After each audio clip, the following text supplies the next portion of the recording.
Saludos queridos estudiantes, les acompaña su maestro y amigo Iván Tejeda, feliz de compartir con cada uno de ustedes a través de las plataformas digitales, la televisión, la radio y la internet. Listo y dispuesto siempre para continuar en nuestro recorrido por el maravilloso mundo de las matemáticas. En clases anteriores iniciamos el estudio de las derivadas, continuamos con las reglas de derivación, donde trabajamos la derivada de una constante, la derivada de una constante por una función, la derivada de una potencia. Abordamos también la derivada de una raíz, de la suma y o la diferencia y la derivada de un producto. El día de hoy continuaremos trabajando las reglas de derivación y conoceremos más a profundidad la derivada de un producto, de un cociente y la regla de la cadena aplicada tanto para productos como para cocientes. ¿Listos? Vamos a trabajar. Para esta clase vas a necesitar lápiz, lapicero, cuaderno, cuadernillo de trabajo y tu calculadora científica.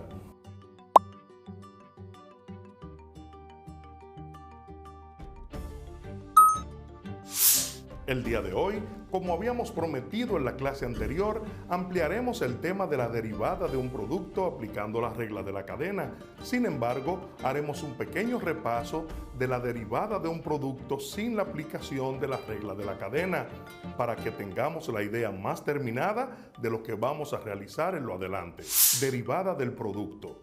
Si tenemos una función f de x que es igual al producto de otras dos funciones, g de x y h de x, entonces la derivada de f de x va a ser igual al producto de la primera función, g de x, por la derivada de la segunda función, h de x, más el producto de la segunda función, h de x, por la derivada de la primera función, g de x.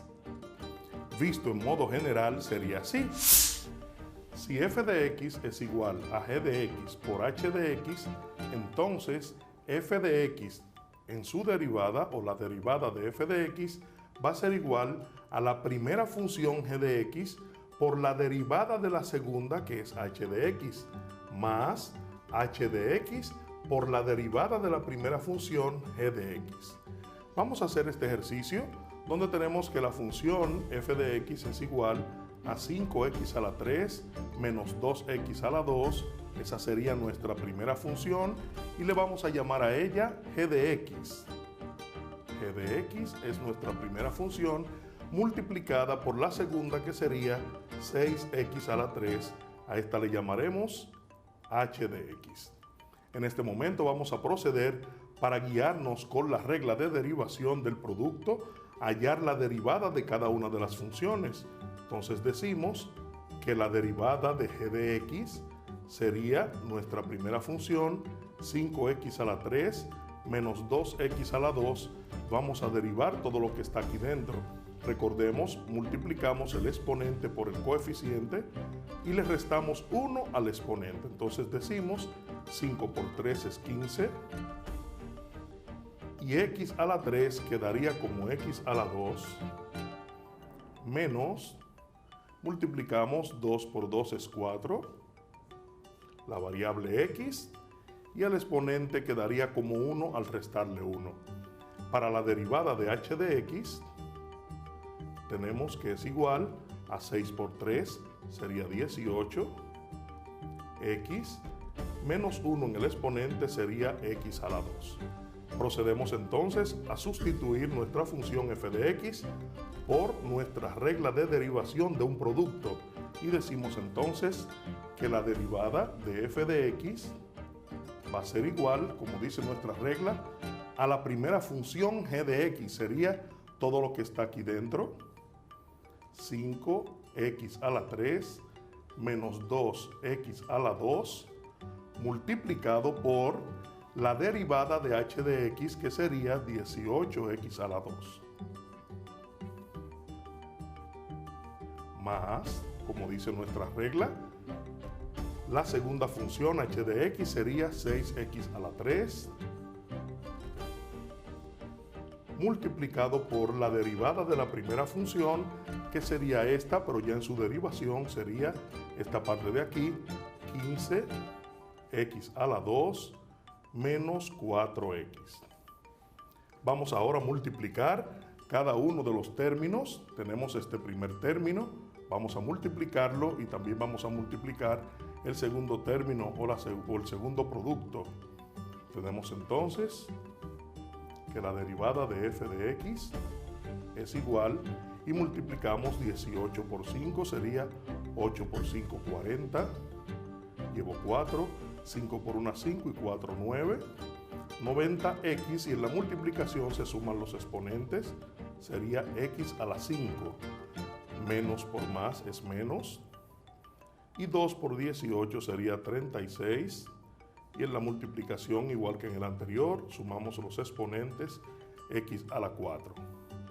Más, multiplicamos ahora estos dos factores y decimos 6 por 15 sería 6 por 5, 30.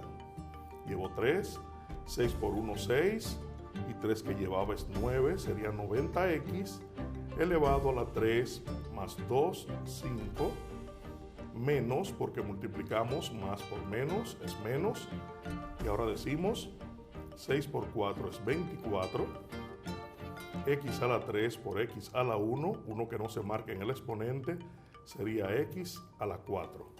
Procedemos ahora a reducir términos semejantes y decimos que la derivada de f de x va a ser igual, tenemos 90x a la 5 y 90x a la 5 sería 180x a la 5. Y aquí tenemos x a la 4 igual que acá. Como son signos negativos, vamos a sumar y quedará igual el signo negativo. 36 más 24, 6 más 4 es 10, llevo una. 2 más 3 es 5 y una que llevaba es 6, x a la 4. Entonces, la derivada de nuestra función 5x a la 3 menos 2x a la 2 por 6x a la 3 tendría como resultado 180x a la 5 menos 60x a la 4. Este mismo ejercicio, si te fijas, tenemos una multiplicación de dos funciones. También la podemos realizar, es decir, hallar la derivada de esta función sin aplicar toda esta regla. Lo que vamos a hacer es multiplicar cada una de las funciones primero y vamos a decir que f de x todavía no es derivando que estamos, sino que vamos a multiplicar ambas funciones y decimos 6 por 5 es 30. Sumamos los exponentes, x a la 1 o x a la 3 por x a la 3 sería x a la 6. Más por menos es menos. 6 por 2 es 12. Y se suman aquí también los exponentes x a la 5. Ahora tenemos una resta de funciones y ahora sí podemos derivar también y decimos que la derivada de f de x va a ser igual, multiplicamos 30 por 6, nos va a dar 180 x, y le restamos 1 al exponente, sería x a la 5, menos, y multiplicamos 12 por 5, nos va a dar 60, y al exponente le restamos 1, sería x a la 4. Si te fijas, este resultado es tal cual el que obtuvimos junto con la regla. Entonces, para el producto o la derivada del producto de dos funciones, siempre y cuando no tengan exponente en las partes exteriores, podemos multiplicar ambas funciones como lo hemos hecho aquí y luego entonces derivar el resultado. La optimización es un proceso que nos permite hallar el conjunto de valores que maximicen o minimicen una función determinada, tomando como base algunas restricciones. Esto lo podemos ver más claramente con algunos ejemplos que realizaremos más adelante. Veamos ahora de modo más amplio a qué nos referimos al hablar de optimización. ¿Qué es optimización? Optimización hace referencia a la acción y efecto de optimizar. En términos generales, se refiere a la capacidad de hacer o resolver alguna cosa de la manera más eficiente posible y, en el mejor de los casos, utilizando la menor cantidad de recursos. En las últimas décadas, el término optimización se ha vinculado al mundo de la informática.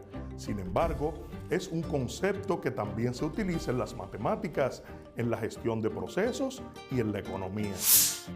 Optimización en matemáticas. La optimización matemática es la elección del mejor elemento dentro de un grupo más amplio de elementos disponibles.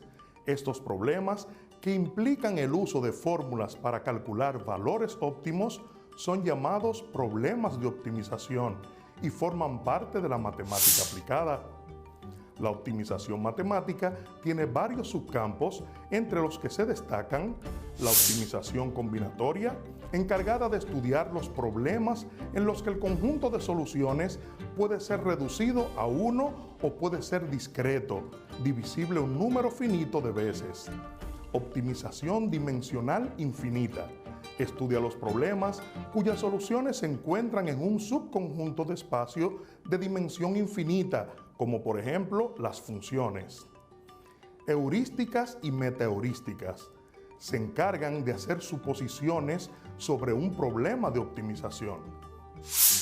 Otros subcampos son programación lineal, no lineal, cónica, de cono de segundo orden, geométrica, con enteros, semidefinidas, cuadráticas, fraccionarias, dinámica, entre otras. Optimización en informática. La optimización es el proceso que busca mejorar el rendimiento del software, hardware o redes de un sistema para que funcione de manera eficiente. En la optimización del hardware entran todos los elementos externos de una terminal, incluyendo los periféricos.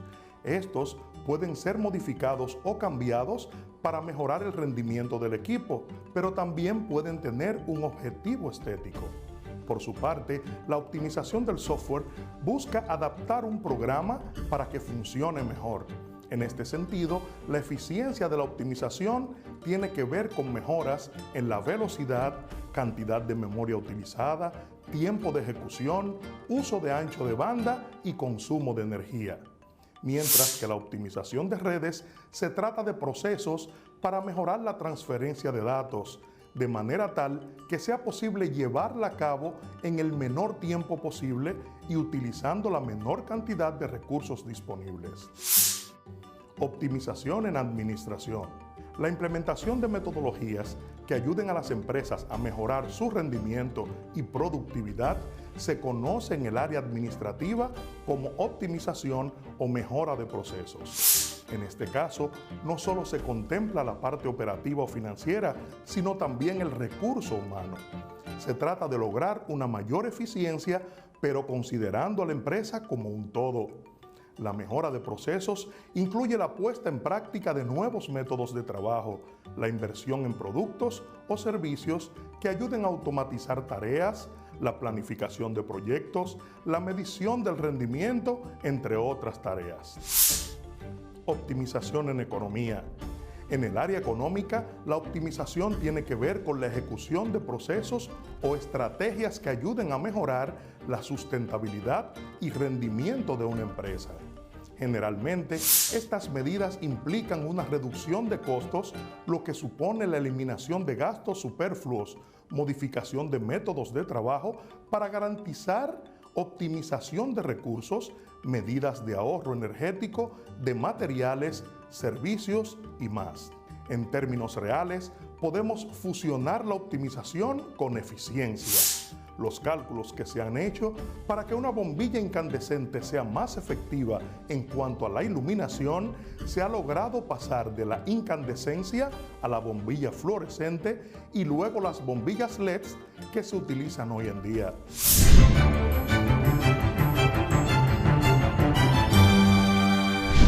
Ahora compartiremos algunas informaciones importantes. Presta mucha atención. Ya sabemos que el movimiento ondulatorio es un transporte de energía y de movimiento. Entonces, ¿cómo se comporta una onda? ¿Cuáles son sus propiedades? Veamos. En nuestra clase de hoy vamos a observar algunas imágenes de fenómenos típicos donde intervienen propiedades de la luz y las analizaremos. Por ejemplo, al mirarnos en un espejo, estamos observando una propiedad de la luz llamada reflexión. ¿Cómo ocurre este fenómeno? En el recorrido de un rayo de luz, este se encuentra con una superficie transparente como un trozo de vidrio. El haz de luz rebota en el cristal y se propaga en el aire hacia otros sentidos, y a ello se le llama reflexión. Entonces, cuando el ángulo de incidencia de la luz es igual al ángulo que se refleja, ocurre la reflexión. Cuando una superficie no absorbe y devuelve la luz que incide sobre ella, se dice que la rebota. Entonces, ¿qué es la reflexión de la luz? La reflexión de la luz es el cambio en la dirección que experimenta un rayo cuando incide sobre una superficie opaca. Se produce en superficies totalmente pulimentadas, como ocurre con los espejos. En este caso, la reflexión se produce en una sola dirección, gracias a lo cual es posible formar imágenes. Ahora, analicemos el siguiente fenómeno que aparece en la imagen. Este fenómeno que observamos ocurre cuando se introduce un objeto en un vaso transparente con agua. Se debe a la refracción de la luz al pasar de un medio a otro. Algo parecido nos pasa con los espejismos y se debe a la refracción. En un arco iris solemos ver las propiedades de la onda como reflexión, refracción e interferencia. ¿Qué es la refracción de la luz? Es cuando parte de esa luz atravesará dicho material y se refractará, es decir, cambiará de dirección. Dicho fenómeno se produce por los cambios de velocidad al cambiar del medio. Estos se acompañan de una flexión que depende de la consistencia de ambas sustancias, la longitud de onda de la luz y del ángulo de incidencia. La siguiente animación nos ayuda a diferenciar la reflexión y la refracción. La interferencia es el efecto que se produce cuando dos o más ondas se solapan o se entrecruzan. La interferencia puede ser constructiva y destructiva. Interferencia constructiva se produce en los puntos en que dos ondas de la misma frecuencia que se solapan o entrecruzan están en fase, o sea, las crestas y los valles de ambas ondas coinciden, obteniendo una onda resultante de mayor amplitud que las ondas iniciales, como vemos en la imagen. Veamos el siguiente video sobre interferencia constructiva para complementar. Que estas ondas se están combinando perfectamente, ustedes podrán referirse a esto como una interferencia perfectamente constructiva o interferencia totalmente constructiva. Pueden imaginarse casos en donde las ondas no se alinean perfectamente, pero aún así se obtiene una onda total más grande, interferencia constructiva, aunque no va a ser una interferencia perfectamente constructiva. Así que esto es la interferencia constructiva. ¿Por qué estas ondas fueron constructivas? Bueno, vean esta onda 2. Luce exactamente igual a cómo luce la onda 1. Simplemente las traslapamos y obtuvimos una onda que vale el doble de las originales. Interferencia destructiva. Las ondas provenientes de las dos fuentes llegan al punto C exactamente medio ciclo fuera de fase, o sea, la cresta de una onda arriba al mismo tiempo que un valle de la otra onda, obteniendo una onda resultante de menor amplitud que las ondas iniciales, como vemos en la imagen. La amplitud resultante es la diferencia entre las dos amplitudes individuales. Si estas son iguales, entonces la amplitud total es igual a 0. Esta cancelación o anulación puede ser parcial o diferir en la mitad de un número entero de longitudes de onda de las ondas individuales. Veamos el siguiente video. Tenemos otra fuente de onda, 2, es diferente, tiene un desfasamiento en pi, porque vean, en lugar de comenzar en un máximo, esta nueva onda comienza en un mínimo. Así que está adelantada medio ciclo, o quizá está atrasada medio ciclo con respecto a la onda 1. Medio ciclo es pi, ya que todo el ciclo es 2pi, y a menudo las personas se refieren a esto como desfase de pi o desfase de 180 grados. De cualquier forma, se encuentra fuera de fase comparada con la fuente de onda 1 por medio ciclo o pi. ¿Qué pasa si sobreponemos estas dos? Quitamos esto y traslapamos estas dos para ver qué ocurre. Y ahora haremos el mismo análisis. Aquí no necesito las líneas de fondo, ya que vean que tengo 1 y menos 1. 1 y menos 1 es 0. 0 y 0 también es 0. 1 y menos 1 es 0. 0 y 0 es 0, no importa en dónde me encuentre. 1 medio y menos 1 medio es 0. Estas dos ondas, cuando se traslapan, me van a dar 0. Y a esto le llamamos interferencia destructiva, ya que estas dos ondas esencialmente se destruyen mutuamente. Lo que parece una locura, que dos ondas se sumen y den nada. ¿Hay alguna aplicación para esto? Claro que sí. Imaginen que se encuentran en un aeroplano y están escuchando el molesto retumbar de los motores, lo cual es bastante molesto en nuestro oído. Lo que hacen es ponerse sus audífonos de cancelación de ruido. ¿Y qué hacen estos audífonos de cancelación de ruido? Pues cuando los tenemos puestos van a escuchar la onda de sonido que se acerca a nuestro oído y cancelan este sonido generando su propio sonido, pero los audífonos van a desfasar en pi esta señal, de manera que coincide con ese retumbar de la frecuencia de los motores y producen su sonido igual pero que está desfasado en pi, de manera que ambas señales se cancelan y su oído no escucha nada. Aunque bueno, muchas veces no es completamente silencioso. No son perfectos, pero trabajan sorprendentemente bien. Esencialmente combaten fuego. Observemos la imagen de la luz monocromática. Al pasar dos ranuras y su interferencia en el experimento de Young para demostrar la interferencia de la luz que pasa por dos ranuras. Ejemplo, en un experimento de interferencia con dos ranuras, estas se encuentran separadas por una distancia de 0.200 milímetros y la pantalla está a una distancia de 1 metro. Se observa que la tercera franja brillante, sin contar la franja brillante central frente a las ranuras, está desplazada 9.49 milímetros de la franja central. Calcula la longitud de onda de la luz utilizada. Debes identificar las variables. En este problema pide que calcule la longitud de onda o lambda a partir de las dimensiones distancia igual a 0.200 milímetros, R igual a 1 metro y YM igual a 9.49. La tercera franja brillante corresponde a M igual a 3. Así como la franja brillante indicada con M igual a 3, para determinar el valor de la variable buscamos a lambda o longitud de onda.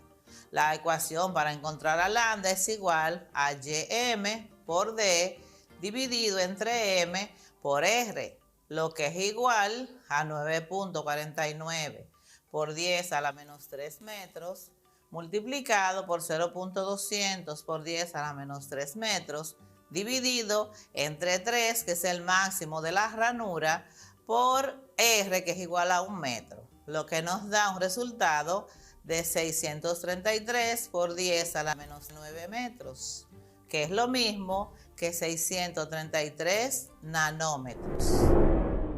Ahora veamos un ejemplo de recubrimiento no reflectante para lente o antirreflejos. ¿Cuál es el grosor de un recubrimiento óptico de fluoruro de magnesio?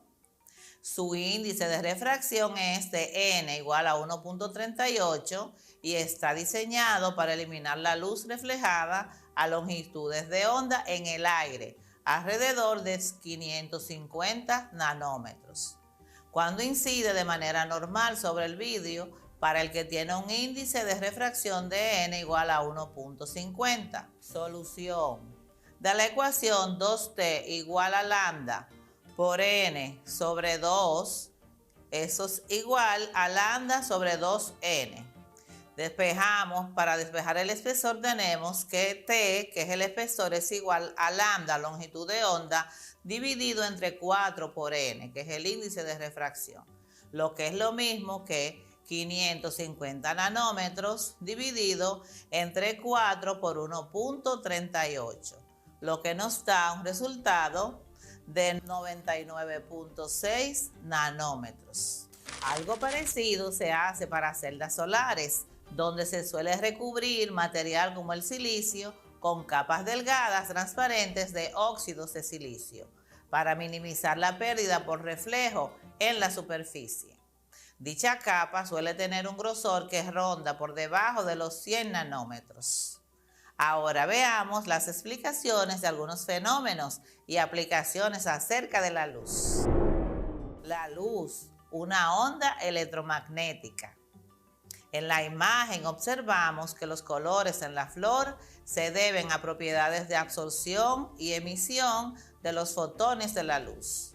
La luz tiene un comportamiento tanto de onda como partícula, asociándose a ella tanto un campo eléctrico como magnético.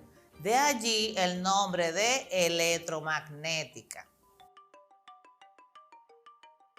Recordamos que para el 1873, James Maxwell, científico escocés que unificó y dio una explicación satisfactoria prediciendo las ondas electromagnéticas y la rapidez de la luz de aproximadamente 3 por 10 a las 8 metros por segundo, es decir, unos 300 millones de metros por segundo. Para tener una idea, la Tierra tiene un tamaño de una circunferencia de 40.000 kilómetros, es decir, unos 40 millones de metros. Así que, si quisiéramos saber el tiempo que tardaría en enviar un pulso de luz desde Santo Domingo y que dé una vuelta completa a la Tierra, este tardaría, si lo calculamos dividiendo la distancia del tamaño de la circunferencia de la Tierra, D, entre el valor de la rapidez de la luz, C, tendremos que el tiempo es igual a D sobre C.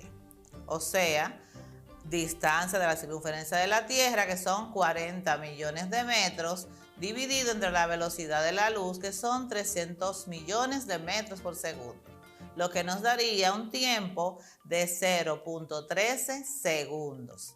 Esto quiere decir que en un segundo da 8 vueltas a la circunferencia de la Tierra. La rapidez con la que se mueve la luz nos facilita muchos de los fenómenos y tecnologías que podemos apreciar, como la forma de enviar la información para la comunicación con nuestros celulares, así como la onda de radar, radio, televisión, microondas, infrarrojo, luz visible, rayos X y rayos gamma. El espectro electromagnético se caracteriza por el rango de frecuencia y longitud de onda en que varía, manteniendo como constante la rapidez de la luz. Esto es, C es igual a longitud de onda por frecuencia, donde la longitud de onda es igual a lambda y la frecuencia es igual a F, es decir, el inverso del periodo que es T. Por ejemplo, una emisora en FM en el rango de los 100 MHz, esto es 100 millones de oscilaciones en un segundo. Si se quiere saber la longitud de onda o lambda, la distancia entre dos crestas en la onda, despejando a lambda, esto será igual a la velocidad de la luz dividido entre la frecuencia. Ahora, sustituyendo, la longitud de onda será igual a 300 millones de metros por segundo dividido entre 100 millones de segundos, lo que nos da un resultado de 3 metros, que es nuestro valor de la longitud de onda. O sea que para esta emisora la longitud de onda es de 3 metros.